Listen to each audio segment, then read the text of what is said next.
Gendaogo est là, bien droit, posté, aux aguets. C'est un grand chasseur. Il peut détecter n'importe quelle proie, juste à l'oreille, juste au regard, voir le bruissement d'un feuillage. Ah, Gendaogo, chaque soir, il rentre chez lui au village, la ceinture chargée d'une quinzaine de lièvres. Il peut tirer même un phacochère par la patte, et sur sa lance sont embrochées une vingtaine de chauves-souris. Ah, au village, on sait qu'on va se régaler. Même parfois, il y a des restes. Mais Gendaogo est tellement un bon chasseur qu'il ne peut s'empêcher de chasser encore et toujours jusqu'à ce que le soleil soit couché. Seulement voilà, les animaux à ce rythme-là savent que bientôt il n'y aura ici en brousse plus personne. Ils décident donc de se réunir, de réagir. Ah, et à la question de qui est capable d'affronter Gendaogo, le grand chasseur? Eh bien là, les animaux font peine à voir.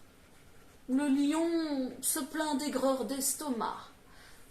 L'éléphant a mal aux pattes. Et les hyènes n'ont aucune excuse et rient bêtement. Oui, mais quoi? Alors quoi? Personne ici, personne n'est capable de s'occuper de Gendaogo? Moi, C'est la tortue. Elle dit qu'elle peut s'en occuper et qu'au bout de 3 jours, l'histoire est réglée. Elle donne même quelques recommandations pour le lendemain. au premier chant du coq, chacun reste caché et je m'en occupe du reste. Effectivement, le lendemain matin, au premier chant du coq, Oh oh oh oh! la brousse s'est figée. Gendaogo s'est retrouvé tendu, tous les sens en alerte, mais rien, absolument rien. Pas un oiseau dans le ciel, pas une seule trace fraîche dans le sable, pas un frémissement, ni un bruissement, rien. Et pendant des heures, il est resté là, aux aguets. Alors que le jour est en train de tomber, il se dit qu'il va rentrer pour la première fois, lui, le grand chasseur, bredouille. Oh non, non, non, non, non, non, ça ne peut pas, ça n'arrivera pas. Et justement, à cet instant, il entend.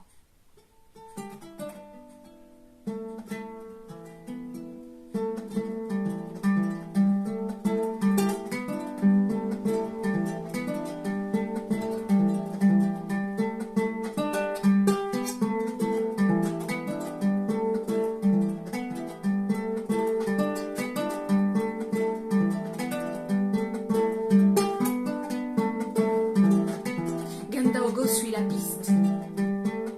Il suit la piste de la musique, qui le mène devant un buisson épineux. Il en écarte les branches, et là, il découvre une magnifique petite tortue qui tient entre les mains un magnifique petit instrument. Et en plus, elle se met à chanter. Yamana, yamana, eh. Yamana, yamana, oh. Yamana, yamana, eh. Tikuta bakawa, eh. Yamana, yamana, eh. Yamana, yamana, oh. Tikuta bakawa, eh. Tibema, eh. Tine. Yamana, yamana, eh. Yamana, yamana, oh. Tikuta bakawa. Yamamwa. Guli, guli, guli. Yamamwa. Guli, guli, guli. Yamamyo. Guli, guli, guli. Yamana, yamana, eh. Yamana, yamana, oh. Tikuta bakawa, eh.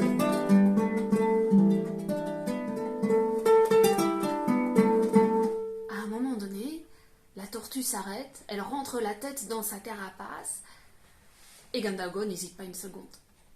Il prend délicatement la tortue et le petit instrument et il les glisse dans sa besace. Et puis il rentre fièrement au village. Les enfants qui le guettent sont bien étonnés. La ceinture est vide, la lance aussi, et il ne traîne rien à terre. Et pourtant Gandaogo est encore plus fier que d'habitude. Il va directement au centre de la place, et là, il parle bien fort pour attirer les femmes, les enfants, les vieillards. Il dit que lui, le grand chasseur, a trouvé aujourd'hui la proie la plus incroyable, et qu'il faut que tous voient de quoi lui, Gandaogo, est capable. À ces mots, il ouvre la besace, il en sort la tortue et le petit instrument, et de nouveau, la magie opère. La tortue se met à chanter et à jouer.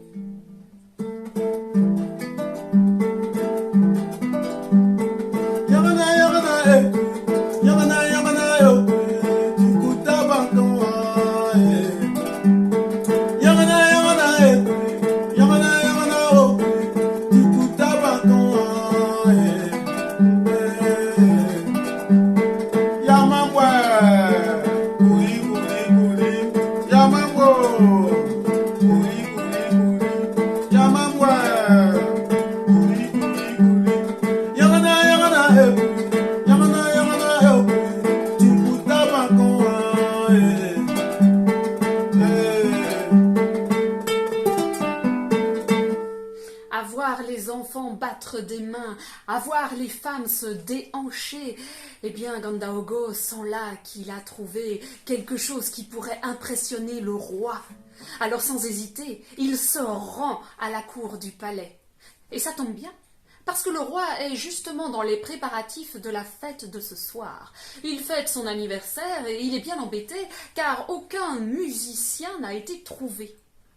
Et quand Gandaogo est là avec sa proposition incroyable de venir avec une tortue qui fait de la musique, le roi accepte sans hésiter. Mais il prévient toutefois qu'il ne supportera pas être déçu. Gandaogo rentre chez lui. Oh, il prend soin de faire briller la carapace de la tortue. Il lui parle gentiment, il vérifie l'instrument. Et quand le soir vient, il se rend à la fête du roi. On le laisse passer, la foule s'écarte.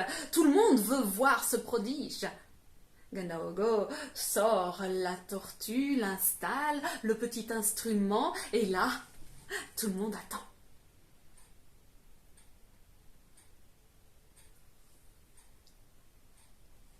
Mais la tortue ne sort même pas la tête.